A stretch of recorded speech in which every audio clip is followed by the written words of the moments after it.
La Cour pénale internationale a annoncé jeudi dernier avoir ouvert une nouvelle enquête pour crimes de guerre dans l'ouest du Soudan, plus précisément dans la région du Darfour.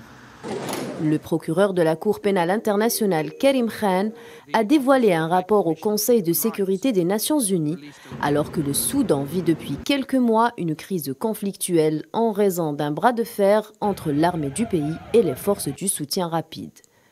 That our mandate pursuant to Security Council Resolution 1593. Conformément à la résolution 1593 du Conseil de sécurité qui est en vigueur, en ce qui concerne les crimes relevant de notre juridiction, les crimes de génocide, les crimes contre l'humanité, les crimes de guerre, et tout individu reconnu coupable de ces crimes dans nos juridictions, ils feront l'objet d'une enquête.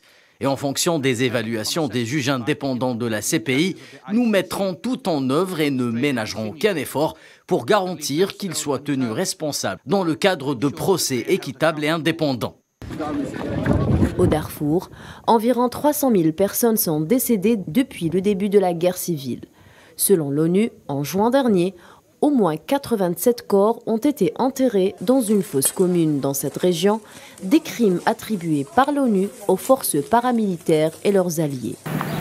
Karim Khan estime que l'absence de justice pour les crimes au Darfour au début des années 2000 avait semé les graines de ce dernier cycle de violence et de souffrance.